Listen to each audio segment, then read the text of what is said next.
Estimado telepensante, yo sé que usted ayer estaba esperando este programa, pero lo pospusimos para el día viernes para que lo disfrute el fin de semana con los últimos acontecimientos de nuestro proceso constituyente. Y aquí estamos entonces con nuestra querida Paulita Cabezas, con nuestra querida Rosita Sánchez y, usted lo sabe, nuestro diputado Gonzalo de la Carrera, que esperamos que esté mucho tiempo más en este cargo porque siempre nos está iluminando desde su independencia y su posición analítica, inteligente. Así es que nosotros sabemos ahora, empezamos este proceso de comisión mixta. Lo que se ha planteado hasta ahora es que vuelve el Estado social y democrático de derecho al artículo 1, se suprime la objeción de conciencia. Yo me estaba preguntando, ¿eso significará que si a uno le dan una orden siendo un soldado, luego tiene que cumplirla, no puede tener objeción de conciencia? Bueno, la expulsión inmediata de los inmigrantes irregulares. Se mantiene, eso sí, la vida de quien está por nacer, es decir, el gran triunfo hasta ahora. Mis estimados panelistas, bienvenidos, es la palabra el quién. ¿A qué le parece comenzar con el análisis? Quizás, Gonzalo, tú que estás más arriba de la pelota en el día a día, nos puedas contar cómo has visto este proceso y cuáles son tus reflexiones iniciales.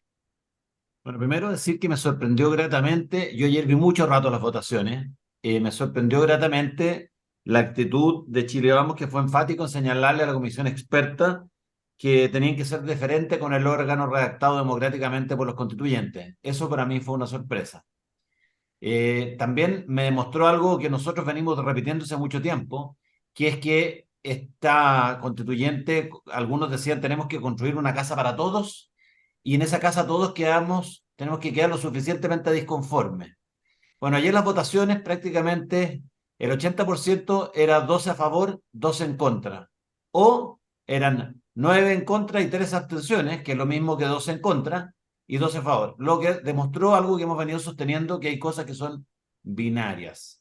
Y recordemos que estos mismos expertos se habían reunido y habían redactado una constitución de común acuerdo.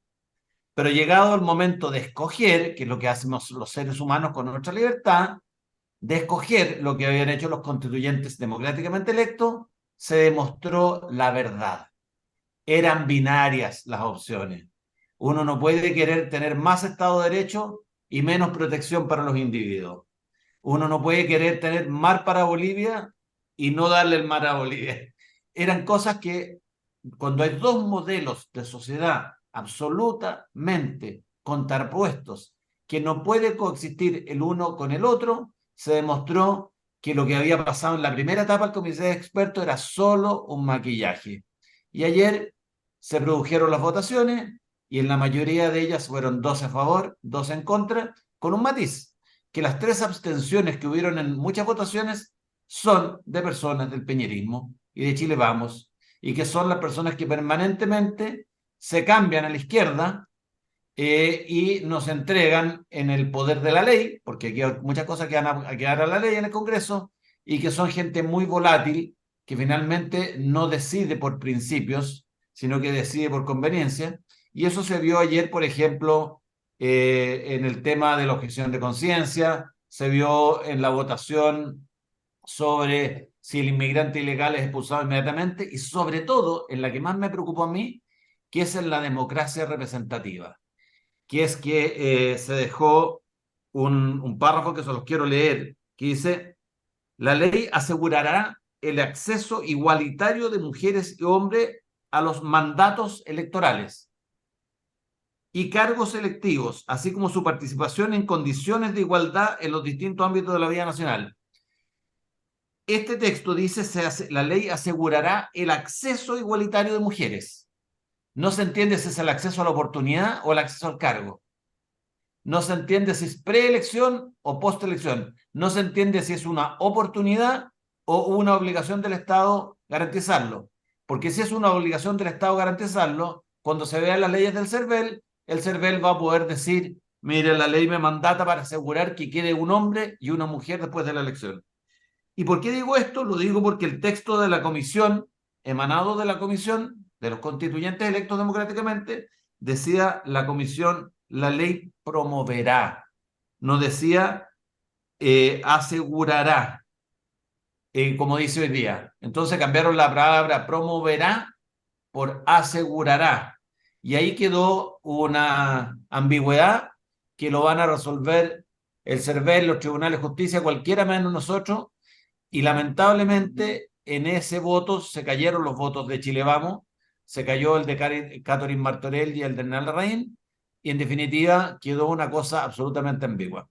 Y para no alargarme más, yo quiero decir que las cosas que no me gustaron van a comisión mixta y me da la impresión de que algunas se cayeron por error, votaron mal en Frontaura en una y se va a reponer en la comisión mixta porque republicanos tienen los votos y me quedó la impresión de que el daño que yo esperaba que fuera enorme fue muy pequeño para mis expectativas. Así es, eso era Oye, mi comentario inicial. sí, yo antes de darle la palabra a Paula, Rosita, lo que pasa es que fíjense que en el Mercurio de hoy día, día viernes, dice lo siguiente, ¿ah? Dice, la derecha, por otro lado, esto es la página C1, dio sus votos a una propuesta de la izquierda para cambiar el verbo rector a una norma que asegurará el acceso igualitario, no de hombres y mujeres, Gonzalo, de género, De a cargos de género. elección popular, de género. Y aquí quiero hacer al tiro el hincapié bien No, no rápido, dice ¿no? Porque promoverá, no dice promoverá. Si el Mercurio puso la palabra promoverá, es la que sustituyeron. Dice asegurará.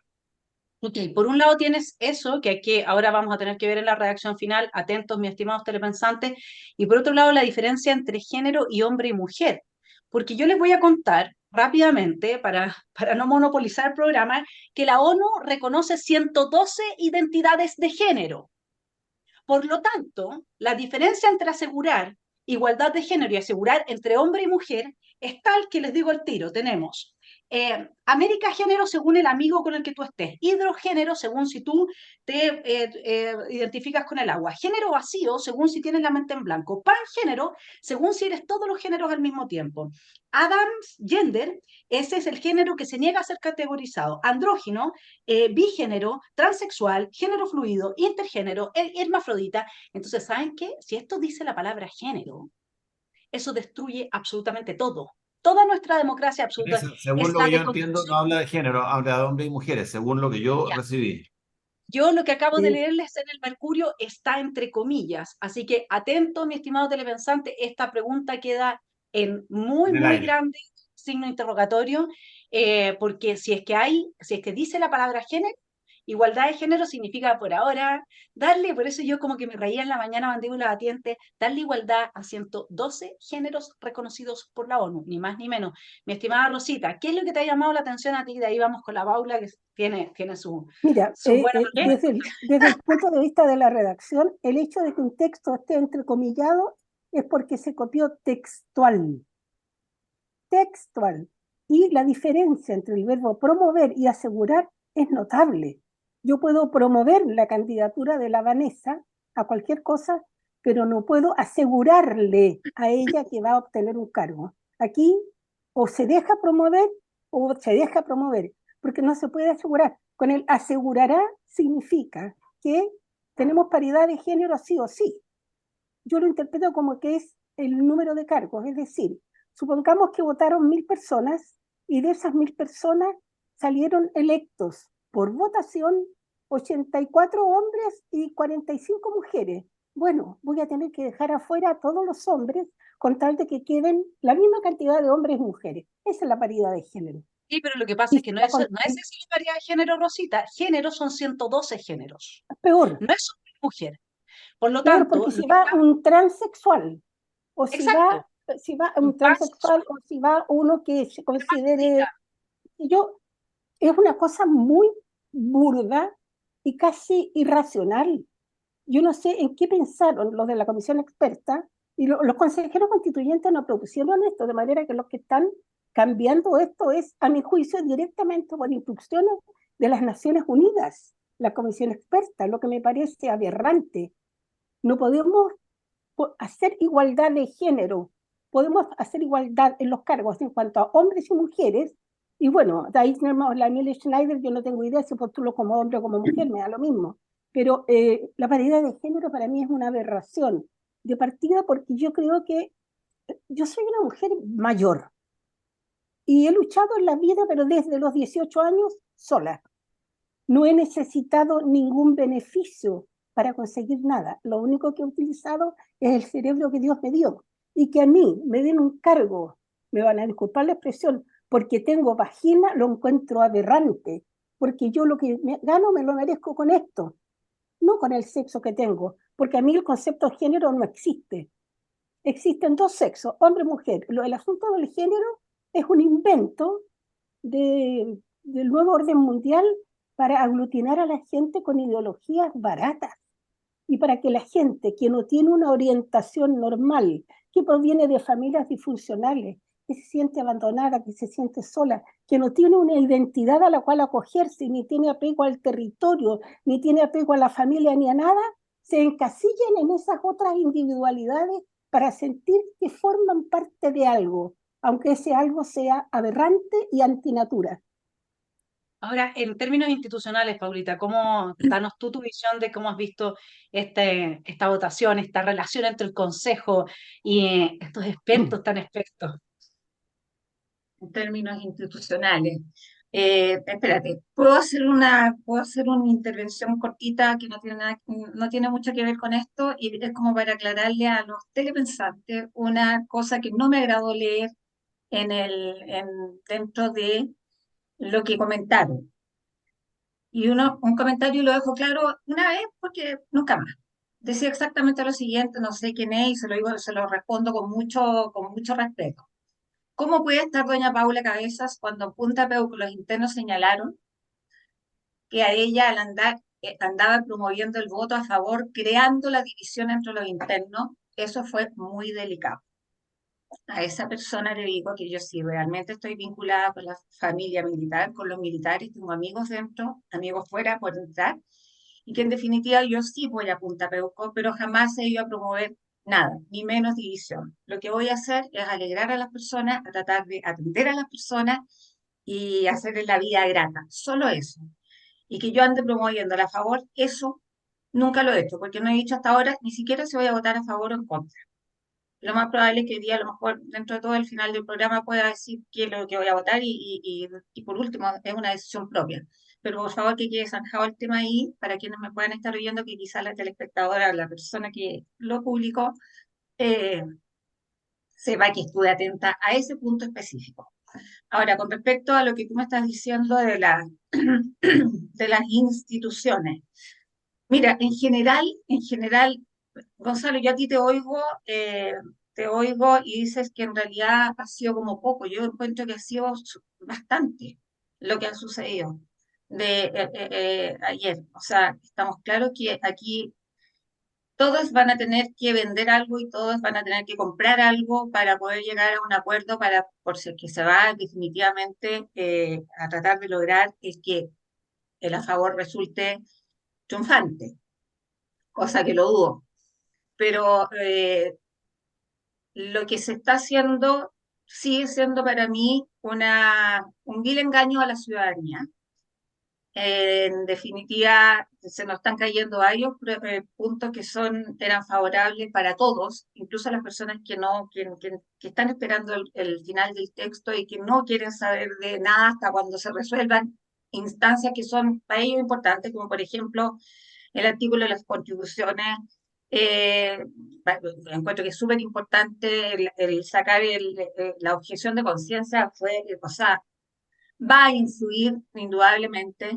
Eh, no lo encuentro que sea poco, independiente que de la caída de Frotaura en su, dices tú, eso se va a reponer, indudablemente se va a reponer. Pero yo creo que se está cediendo bastante, que estamos recién, faltan varios capítulos para atrás que hay que resolver y no sé, si tú me hablas de lo que yo veo hoy día, me ha hecho mucho sentido, Vanessa, todo tu análisis que has hecho durante todo el tiempo desde la semana pasada ahora sobre el capítulo 13, cosa que te lo agradezco mucho porque has sido muy clara en todo lo que has ido especificando y eso ha abierto puertas a que la gente se interiorice de qué se trata la Agenda 2030, cosa que en general no estamos, no estamos todos muy involucrados con la agenda, pero claramente con las 17 ODS tú te empiezas a meter y dices, bueno, ¿qué pasa con la educación? La educación tú tienes derecho preferente, los padres tienen el derecho preferente a elegir todo para su hijo y todo. Sí, pero va a recaer igual en esa educación que va a entrar por el otro lado. Porque ¿qué se les va a educar? ¿Sabes que eso a mí me ha hecho pensar una cosa? Que en definitiva nosotros, a mí como madre, a esta altura de mi vida, estoy diciendo que fui irresponsable, pero irresponsable inconsciente. Yo tengo hijos de los cuales yo debía haber estado más consciente de acuerdo a lo que estaba sucediendo con su educación. No se trataba solamente del modelo familiar, que eso lo mantengo hasta el día de hoy intacto, pero sí, ¿qué es lo que le enseñaron? Yo, ¿sabes cuando me di cuenta? Cuando llegó el minuto en que tuvieron que votar por primera vez, yo a cada uno de mis hijos le he dicho a los 18 años, tú tienes que votar. Y antes cumplió con su responsabilidad siempre. Pero ahí en esos minutos empecé a darme cuenta que en los colegios, los que después entraron en cada elección en las universidades, definitivamente han interferido todo, con toda esta ideología han interferido sus mentes. Y es muy probable que la mayoría de la familia, como es mi caso, no todos están metidos en el mundo político, y cuando yo hablo de no todo el mundo, es de verdad.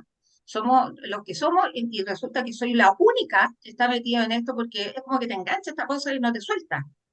Pero tú te vas dando cuenta que definitivamente no quieres saber de política, te cuesta hablar de política con ellos, y bueno, es lo que tenemos. Entonces, esto pienso que va a ser, ya estamos conscientes, ayudemos a los que vienen, y en definitiva, bueno, va a ser resorte de ellos, porque nosotros estamos dando una batalla que en el fondo es por nuestros nietos, por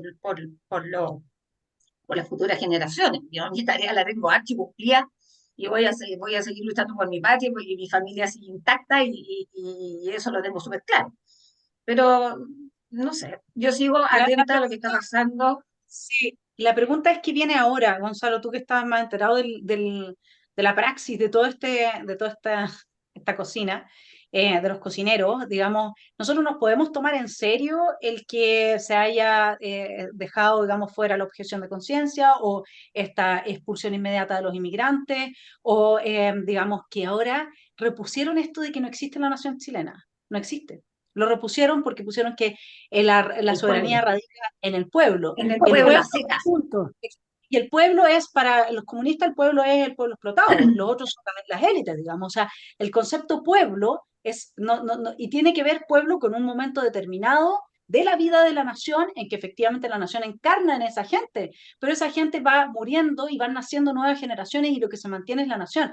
Entonces nos están borrando la nación más encima. ¿Qué posibilidades hay de que el texto final que nos entreguen se recupere de estas intervenciones de extrema izquierda? Muchas, porque lo que vaya mixta, yo entiendo que lo que tenía que ver con la inmigración ilegal, de que se expulsarán prontamente o lo más rápido posible, había un problema de redacción en el texto de ambos lados, y ninguna de las enmiendas que surgieron por ambos lados fueron aprobadas. Entonces se dieron los votos para que se aprobara una que está mal redactada, de manera de poder llevarla a la mixta y corregirlo en la mixta. Y eso quiere decir que va a venir repuesta bien. Es decir, no es que Chile no esté preocupado de la inmigración ilegal, sino que lo aprobaron para rechazarlo en el pleno y llevarlo a la mixta. No sé si me entienden. Ahora viene el pleno, y el pleno por 2/3 rechaza. Y Chile Vamos con Republicanos quieren rechazar esa norma y corregirla en la mixta. Lo mismo ocurre con la objeción de conciencia institucional y personal. No es que no crean en la objeción de conciencia, sino que venían mal redactadas, y por lo tanto se cedió en el voto, cosa de obligar a que esto vaya a la mixta y se reponga. Entonces, hay todas las luces rojas que yo esperaba son menos el daño que le causó a la comisión de expertos, y por eso partí leyendo que la comisión de expertos dijo que ellos debían incidir lo menos posible en lo que habían redactado los constituyentes democráticamente electos. Y aquí lo que se aprobaron ayer con los votos transversales de todos son cosas de precisión de redacción, pero no cambios mayores. ¿Qué me preocupa a mí? El Estado Social de Derecho, que haya vuelto al artículo 1.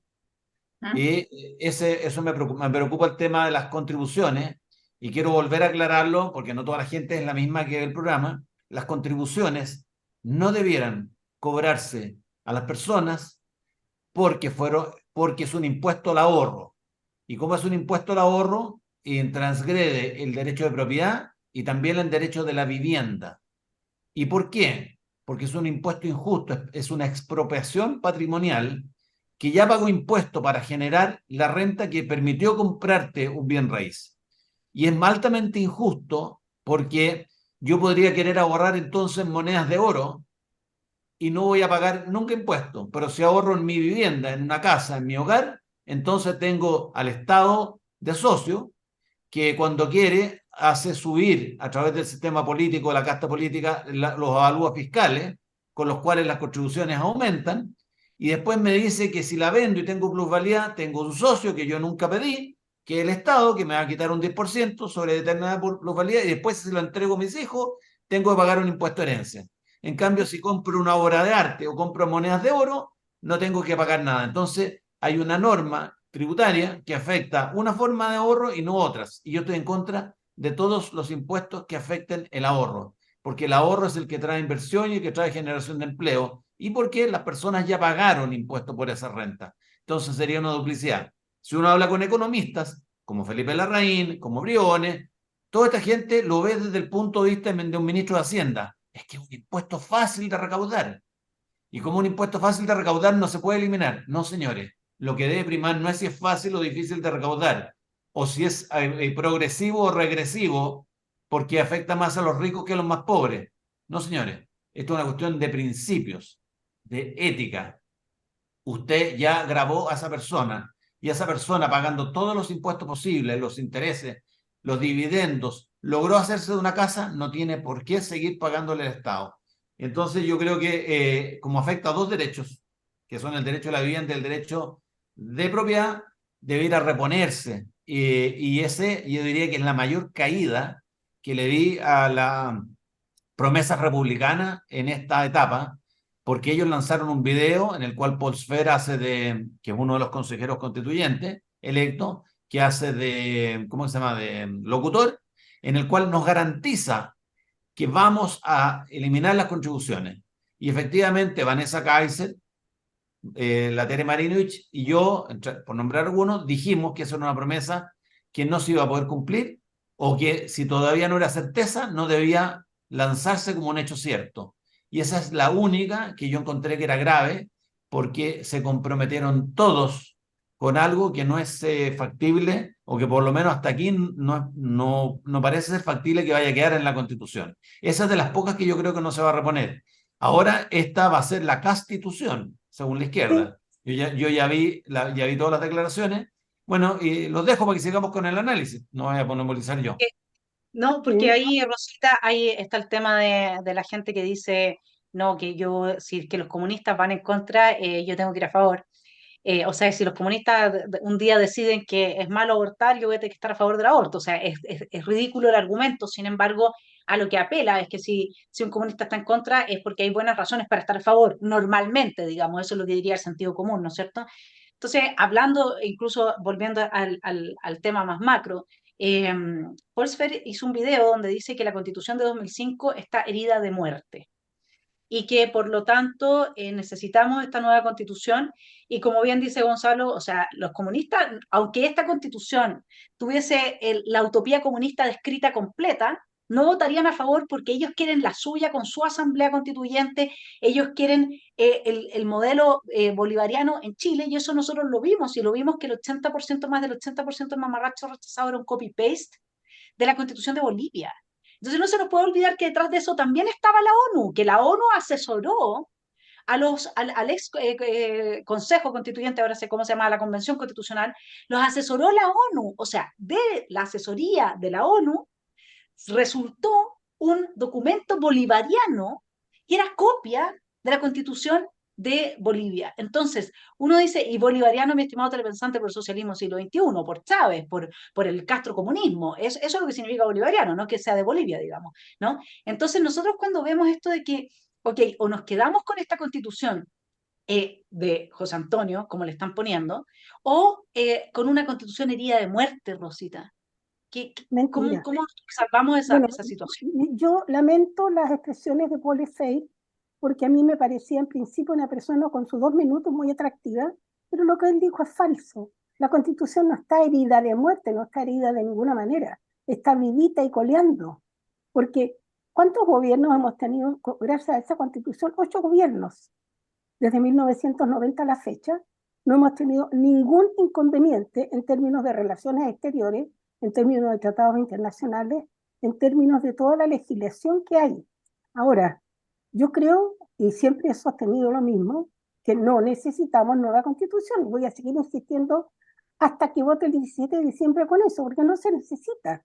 Paul Esfeir, como tiene influencia en la gente, él habla y la gente que es muy ignorante, que además no lee, no se documenta, no se informa, le cree a algunos líderes. Ahora, yo quería apuntar a algo que decía Gonzalo respecto de los impuestos. En Chile debiera haber una reforma tributaria seria por economistas de verdad. No puede ser posible que, voy a tener que ser autorreferente, una persona ahorre toda su vida. En la Cámara de Diputados como redactora yo tenía muy buena renta. Por lo tanto, yo seguía viviendo de la misma manera austera que antes de tener buena renta y ahorré toda mi vida. Pagaba impuestos de primera categoría, por lo tanto pagaba casi un 30% de impuestos. Ahorré, ahorré.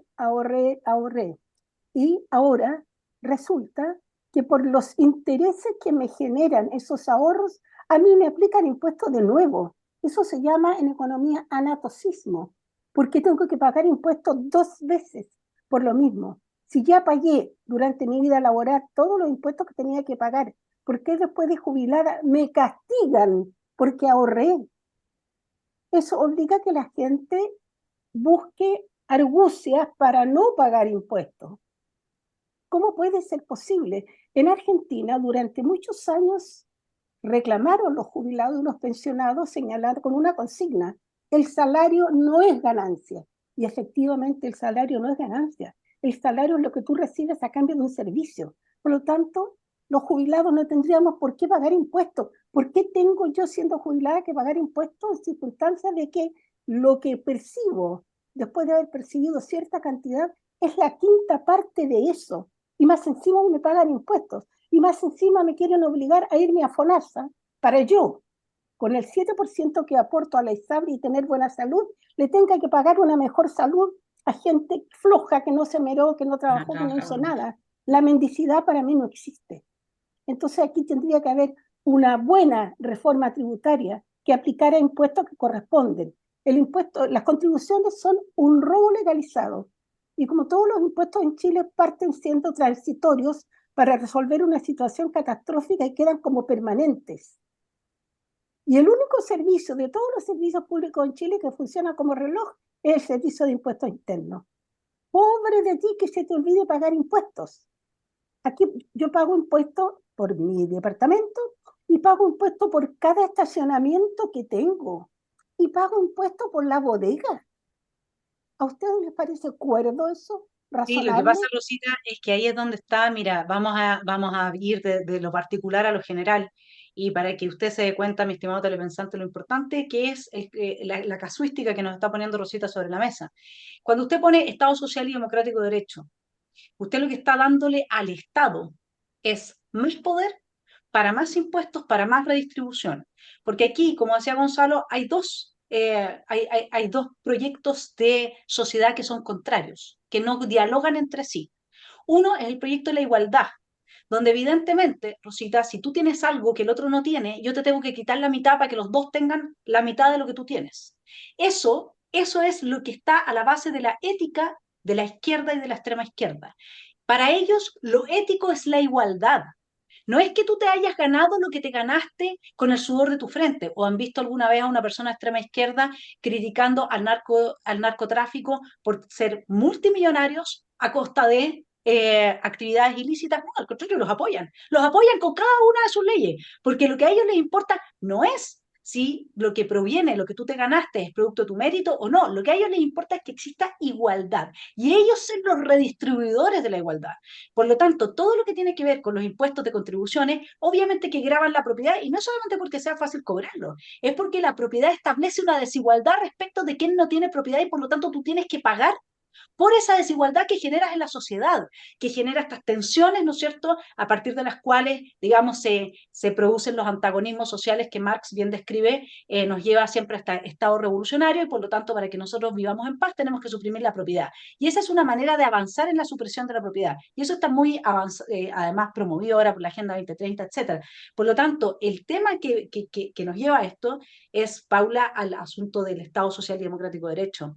Es a haber puesto nuevamente este Estado, que si hoy día nos tiene acogotados, así como lo escribe la Rosita, imagínate lo que va a hacer en su rol de distribuir ahora derechos que no son individuales, son sociales, son colectivos. Además de los derechos colectivos de los pueblos indígenas, que es gravísimo.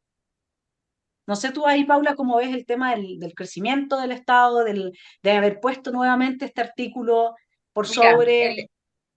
Manuel Garretón en una entrevista con Carola Urrajola dijo claramente, y lo dice él, o sea, él es socialista de todo el mundo, sino que más todavía, más de tendencia, y dijo claramente que esto era incompatible con la subsidiariedad y que en definitiva el Estado Social Democrático de Derecho es socialismo puro. Nosotros sabemos que eso definitivamente no va a funcionar.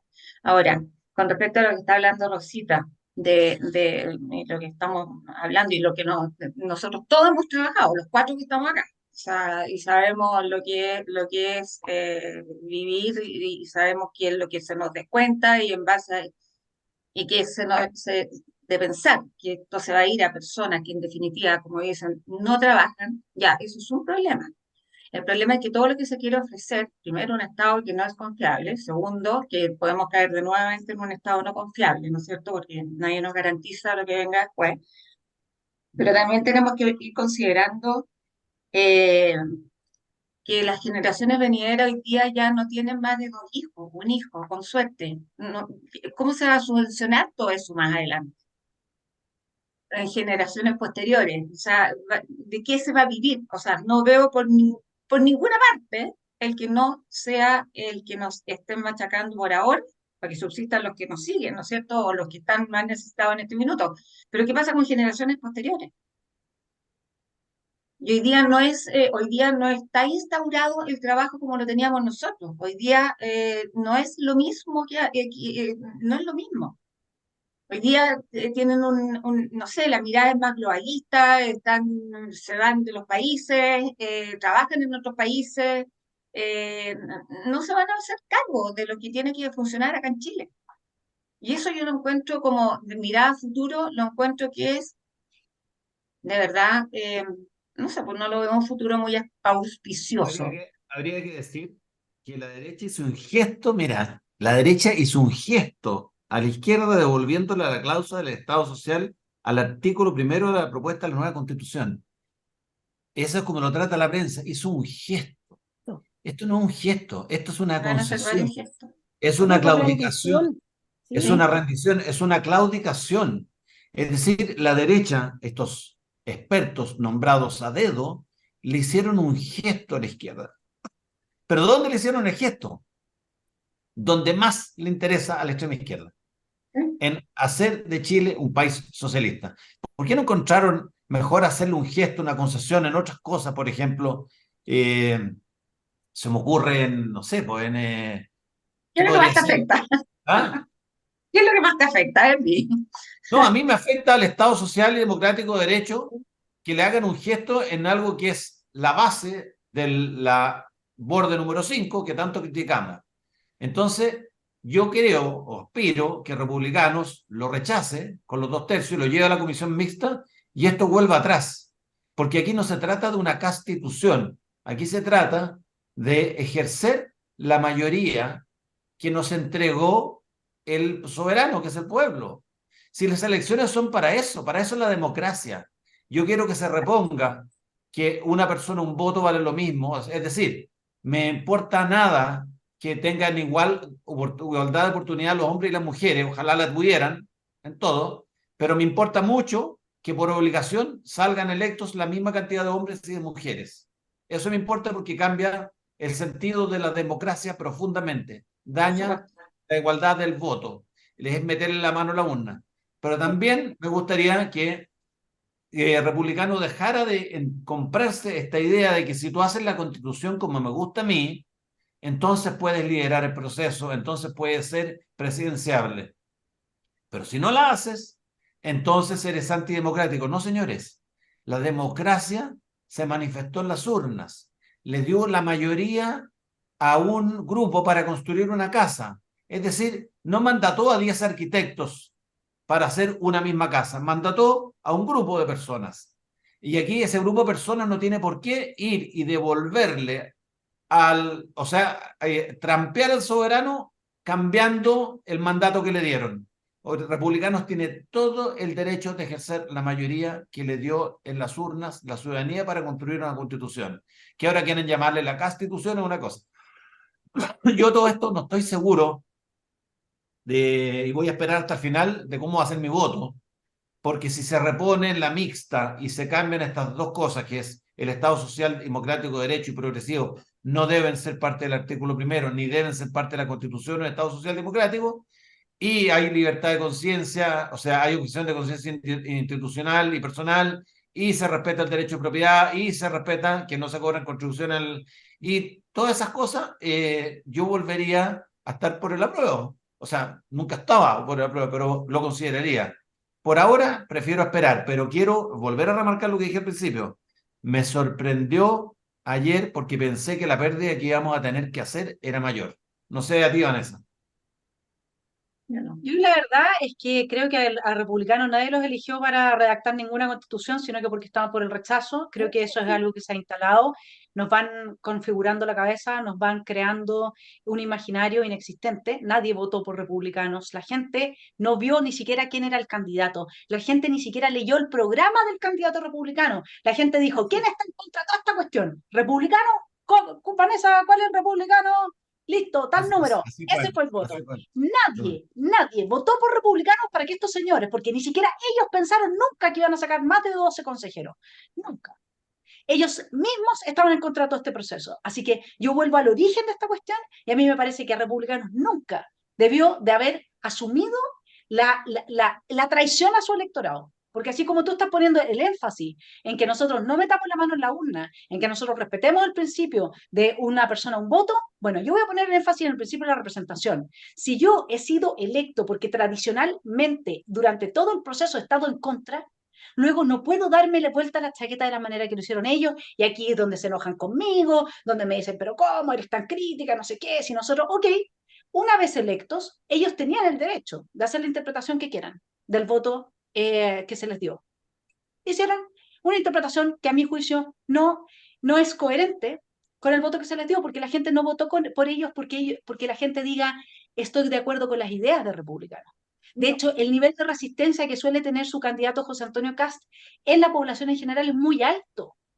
La gente votó por ellos porque Además, estaban en contra del proceso. Entonces yo ya no sé cómo, mira, solamente el plebiscito de salida va a demostrar esto. No fue un voto identitario. La gente no votó por republicanos porque esté de acuerdo con republicanos, sino porque estaba de acuerdo con ellos en un solo punto. Uno, que era en contra. que ellos estaban en desacuerdo. Imagínate que todo el sector de la derecha, incluidos los como outsiders, que por favor no los nombremos porque no me interesa entrar ahí. Lo que me interesa es la gente que llamó a votar nulo y que llamó a votar en blanco porque no quería legitimar el proceso. Imagínense que hubieran estado de acuerdo con apoyar a republicanos. O sea, republicano hubiera tenido 30 consejeros.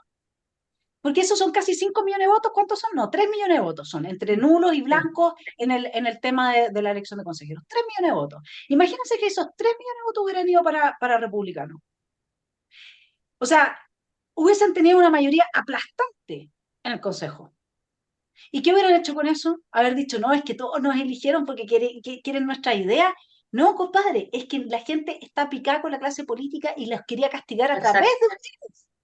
Que ese es el riesgo que nosotros corremos hoy día de que aparezca un outsider, un señor fuera absolutamente todo el sistema, ofreciendo lo que pueda ofrecer Bukele, por ejemplo, que hoy día el 78% de los chilenos estaría dispuesto a votar por ese señor.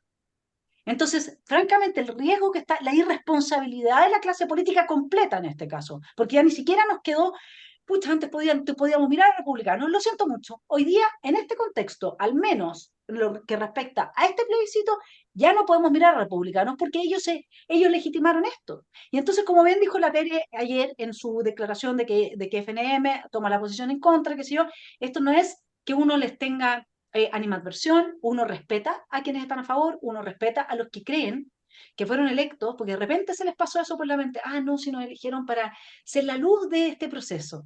No, viejo, si tú pensaste que iba a tener 12 consejeros, y tú pensaste que esos 12, y estabas preparado para que esos 12 consejeros dieran la pelea como la dieron la Tere Marinovich, Martina Rau y la Rocío Cantuaria y otras personas, la Kate Montalegre, etcétera, en el mamarracho pasado. Para eso estabas preparado tú. Entonces, no te autoengañes, porque el punto que lo que se está haciendo acá es que la gente está empezando a autoengañarse a unos niveles que son francamente patológicos de nuestro propio sector. Y ahora, ¿sabes lo que me va a pasar?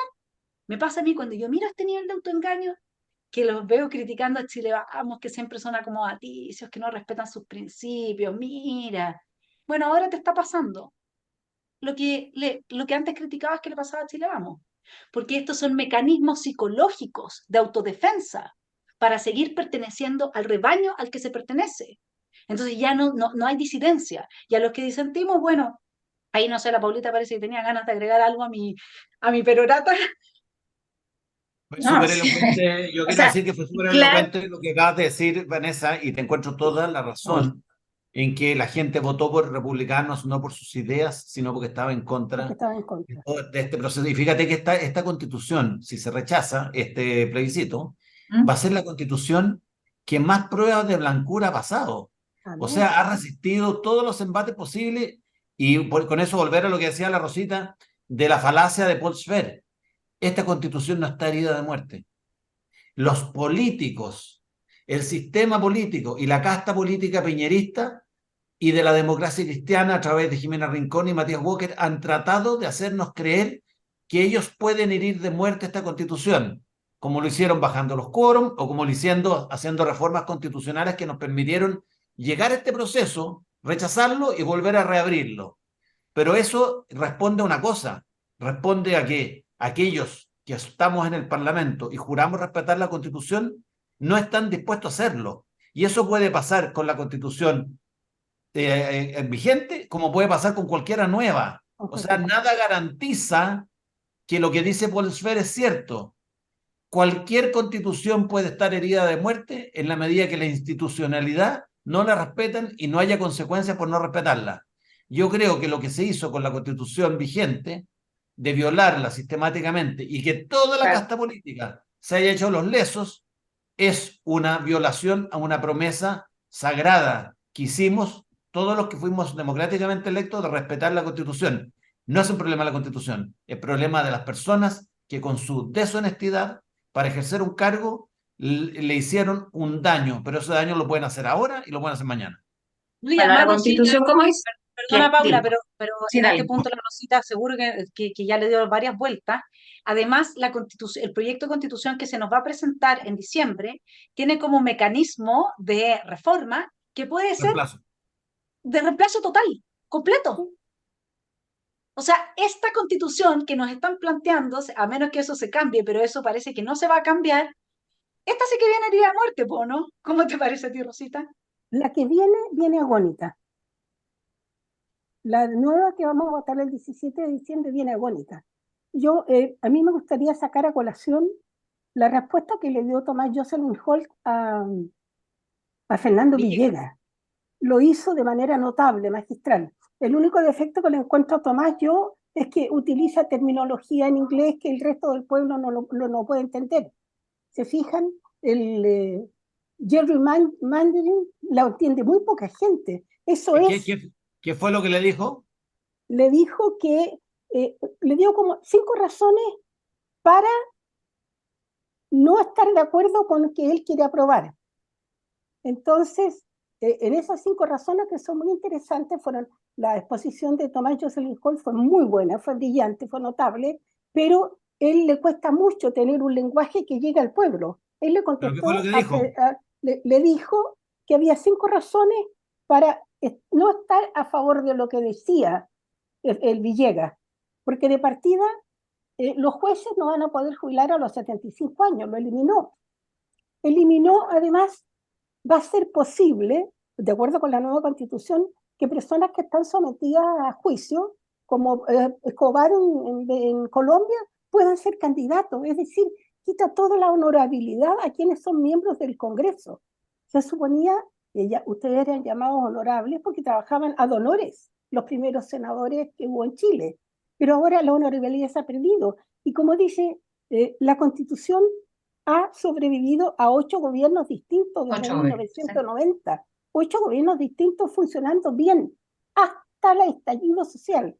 La prueba más fehaciente de que esta Constitución ha sido un éxito en todo nivel es que hasta el año 2019 estábamos primero en el PIB, baja cesantía, una inflación de un solo dígito, y teníamos todas las condiciones para ser llamados como éramos el primer país del Cono Sur, los jaguares de Sudamérica. Y desde el golpe de Estado no convencional que señaló Piñera, hasta la fecha, en estos 4 años, hemos descendido de tal manera que estamos igual que antes del 73, siendo el segundo país más pobre del continente después de Haití. Con una Me gustaría clase preguntarle, Rosita, porque podemos seguir ya. por horas diciendo todos los méritos de lo que se logró en esta Constitución, pero ¿cuáles serían entonces, como para guiar a nuestros telepensantes, qué cambió entre ayer y hoy? ¿Modificamos en algo nuestras posturas? ¿Cuáles son las líneas rojas del Partido Republicano? Tenemos que seguir, ¿no es cierto?, bajo esta senda de que porque es antidemocrático, porque fue gestado bajo la violencia, debemos rechazar. A mí me gustaría saber la opinión de ustedes respecto a este tema. ¿Hay Mira, alguna guía, algún faro para nuestros telepensantes o quedamos donde estábamos? No, yo no creo que quedáramos donde estábamos, porque al reponerse el Estado social y democrático de derecho, nos quedamos igual, pues. Ya. Chile ya no es una república democrática. O sea, vamos directo al socialismo. Eso, punto 1.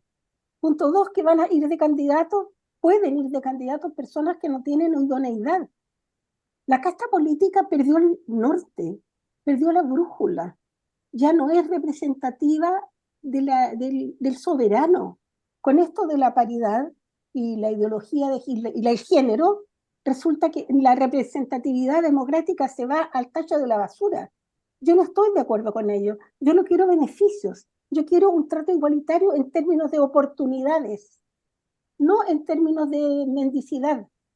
Y lo que quiere la izquierda es tener el control total del país, tener un Estado omnipotente, omnímodo, que pueda someter a la ciudadanía a lo que ellos quieren y ellos administrar todo. Pero ¿qué van a hacer con eso? ¿Van a repartir la plata y cuando la plata se acabe?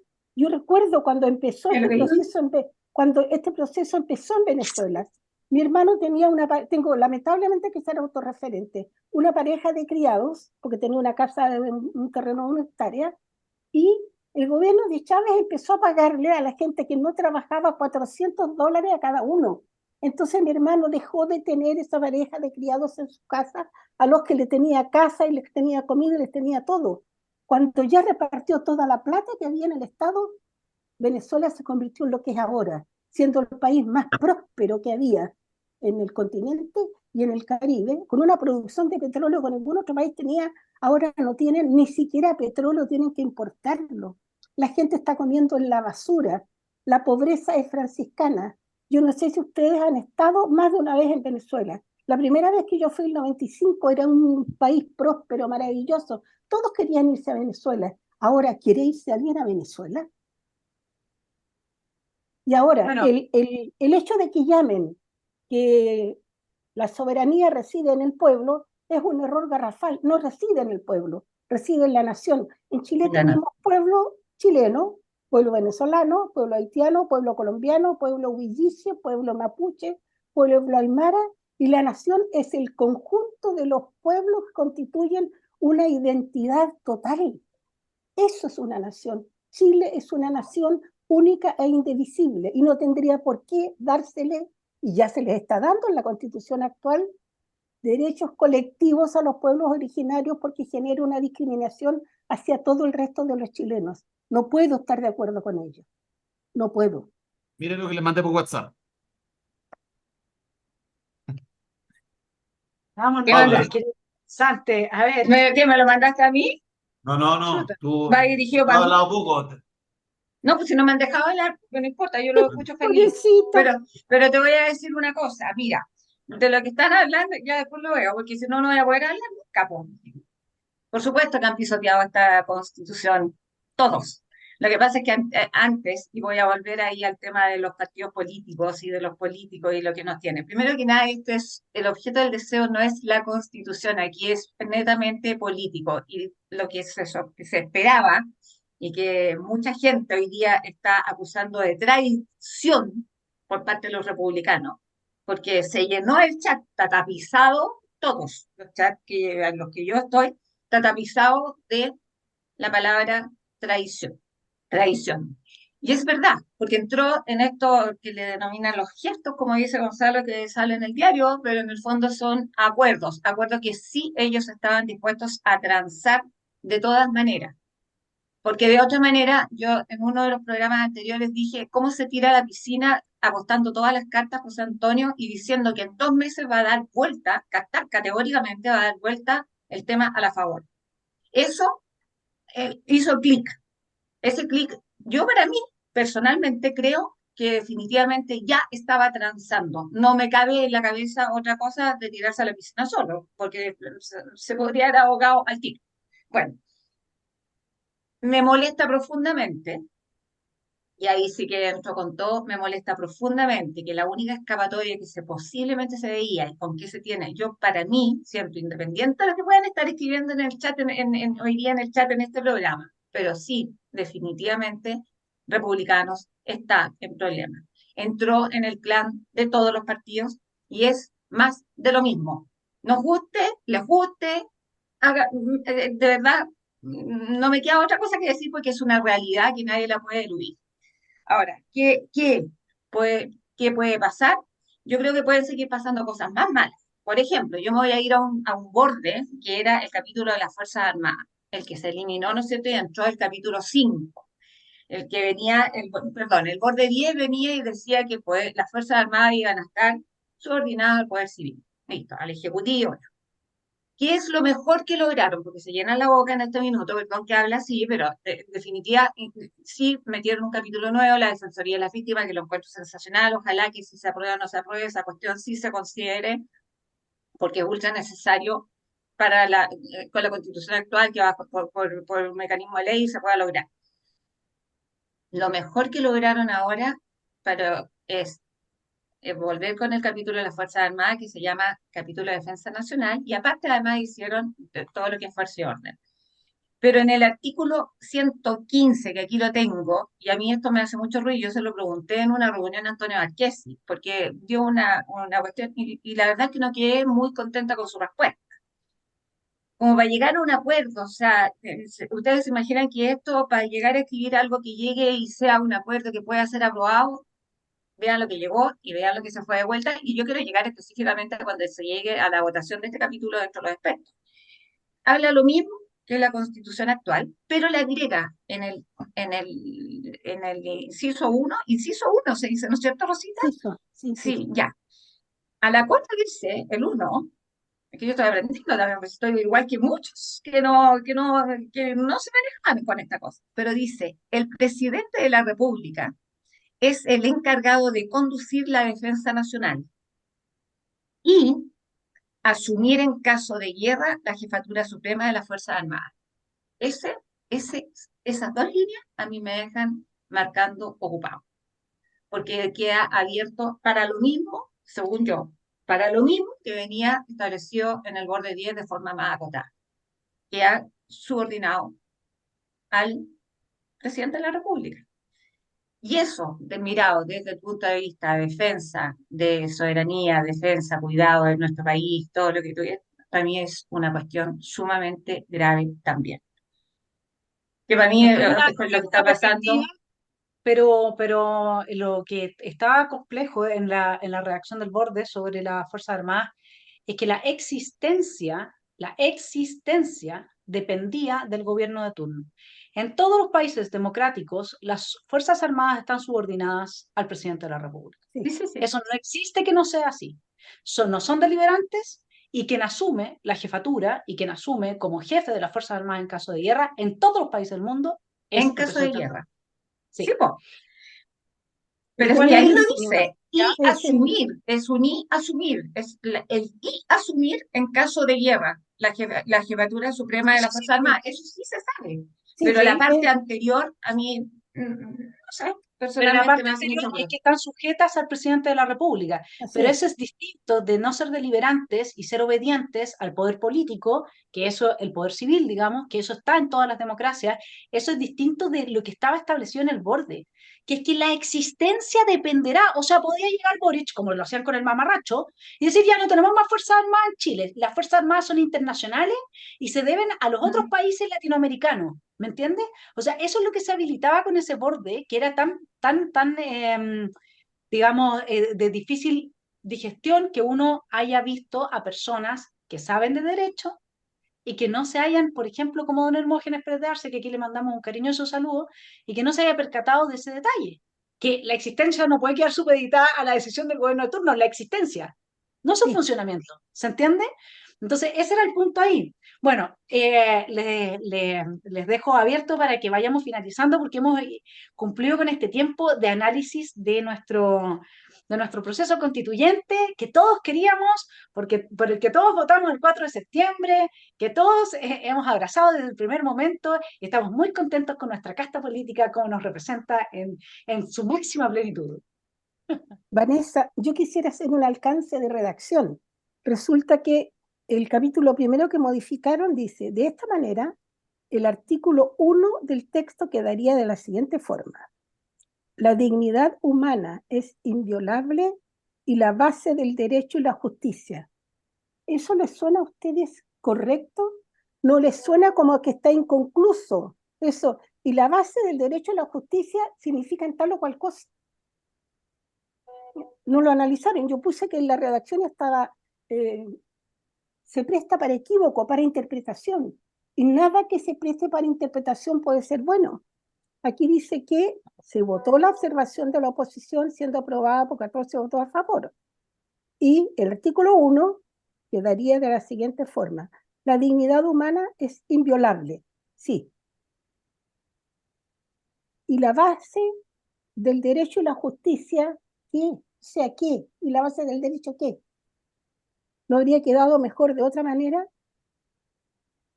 Bueno, da Rosita para mucho, porque Claro, la dignidad humana, acuérdate que apruebo dignidad son la gente que hoy día está en el sí, gobierno, la sí, dignidad humana es un concepto amplio que visto desde la perspectiva de la filosofía materialista, del neomarxismo, es nada más que tú tengas lo suficiente para tener condiciones materiales de vida materiales. que sean iguales a las de los demás. Eso es lo que ellos entienden por dignidad. Ellos no tienen ninguna concepción espiritual, psicológica, de derecho natural, de naturalismo, es decir, tus derechos que son anteriores a la existencia del Estado. Entonces, el problema de la dignidad humana como la base de nuestra institucionalidad es que desde la perspectiva de la extrema izquierda, la dignidad te la confiere el Estado a partir de la distribución de derechos sociales que justamente se distribuyen porque si no, no tienes una vida digna. El sueldo digno, el sueldo ético, la vida digna, el trabajo digno, todo lo que es digno. Eso es conferido por el Estado. La base de nuestra institucionalidad son los derechos humanos fundamentales Sí, que aluden al derecho natural, que es preexistente respecto de la formación de la institucionalidad política, que es el Estado. Y eso es absolutamente. lo grave de Sí, ese artículo. Pero bueno, eso es lo grave, pero además hay otra cosa. Oye, A mí la dignidad no me la da el Estado y no así me la es. da tampoco inviolable y no me la da la base del derecho a la justicia. La dignidad la tengo porque soy ser humano. Es inherente a la especie humana la dignidad. Yo no la obtengo por decreto, ni por Sí, oye, constitución, pero ni por Rosita, queda ninguna mucho más actividad. claro hablemos, que dignidad el para tema de los terminar, derechos. ¿Sí? oye, para terminar un dato freak, alguien ya lo vieron seguramente en video, pero Sí, el la Camila carácter. Vallejo en una entrevista dijo que ella prefería reducir la desigualdad, acabar con la desigualdad, que reducir la pobreza. Es decir, me da lo mismo que hayan pobres mientras no haya desigualdad. Pero ella, la semana pasada, fue invitada a la inauguración de la revista Velvet y hay un video circulando en redes sociales donde ella tiene más de 7 a 10 distintos tipos de anteojos. ¿Qué persona que promueve la igualdad cree que todos los demás chilenos tienen 10 anteojos con marcos distintos que le queden con la ropa? ella tiene un modisto que la viste y la graban, y ella se viste a lo Chanel para ir a eventos donde se toma champaña de la fina.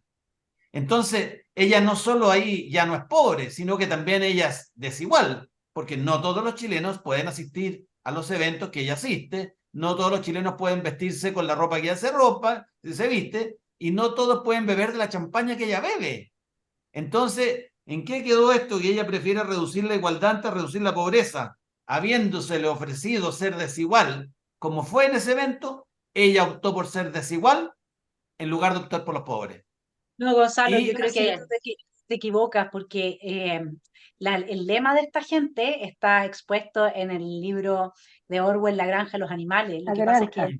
hay algunos que son más iguales que otros, por eso tú no cachai, es que ella es más bueno, igual que otras sí. Es personas. más igual que Ella es de los sí. cerdos, ¿me entiendes? Ella es de los cerdos que son más iguales que otros y pues, a partir de esa hiperigualdad justifican sus grandes privilegios, pero es solamente porque son más iguales. Lo que pasa es que tú no entiendes eso, Yo Gonzalo. quiero Tú ver no, que, quiero ver que la Rosita y la Vanessa que usan anteojos se pongan anteojos distintos según el tono de la ropa cada vez que aparezcan en este programa Ya, para ser iguales con la Camila Vallejo. Porque ¿cómo ya, va a ser Paulita, posible que ustedes tengan ya, menos oye, anteojos que oye, ella? oye, ya, sirva, la verdad es sirva, que sirva. La Camila Vallejo no me importa mucho.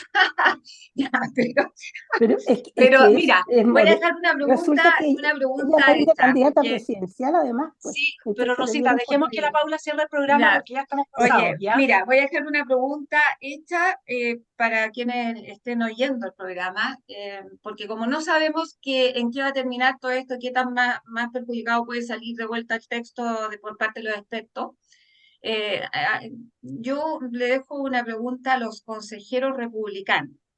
Si no están de acuerdo con lo que venga de vuelta, ¿se van a atrever a descolgarse de manera individual por defender por convicción lo que le parece que es correcto y no correcto? No sé, porque hasta el minuto todo ha sido en bloque y ha sido bajo una regla, una norma impuesta. Todos han cambiado su discurso, no hay ninguno. Si uno mira el discurso tal como decían de Esfera antes a lo que era, a lo que soy, de verdad es otra persona. A todos los que he escuchado, todos defienden a rajatablas todo lo que está sucediendo hoy día. Para mí sigue siendo un cuento político, aquí hay nada más, capital político. Y en eso no se trata de la Constitución. Por eso mismo todavía les queda como seres humanos, de ser bien vistos, de ser bien mirados, respetados, todavía les va a quedar la alternativa de poder ejercer su función de manera idónea bajo sus principios y su convicción. Y espero que tengan esa valentía de poder hacerlo. Lo dejo. Y por último, si el cuento sale re malo, y que en definitiva, para poder escapar de toda esta cosa que se metieron en este famoso zapato chino, porque se adelantaron, tienen la escapatoria de poder vetar ese pre-plebiscito que hacen entre ellos al final para poder votar por el texto completo, también tienen la alternativa de poder salir airoso y poder votar en contra. Y por último, no hay plebiscito salida. Y yo de verdad creo que sería la mejor salida. No sé si ustedes están de acuerdo conmigo, pero puede quedar para la próxima conversación, pero en definitiva yo encuentro que la salida más airosa que podría tener eventualmente hoy día el Partido Republicano si quiere seguir manteniendo una altura política que se diferencie del resto, cosa que a mí ya me parece que es imposible, porque ya entró en los acuerdos. Bueno, Eso. fantástica, fantástica reflexión, Paulita. Le pusiste hasta el título del programa. El título es Se descuelga Republicanos y tremendo tema para que sigamos conversando la próxima semana. Mi estimado telepensante, que tenga un muy buen fin de semana. Gracias a todos por estar acá. La Paula dio en el clavo, ¿ah? Esa es la gran Sí, pregunta. Miren, Un que no me abrazo dejan hablar, grande. pues, oye. El que habla bien tiene que hablar poco, pues. Ya, un Chao, chao. Ah, ya, abrazo. gracias. Chao. bendiciones a todos.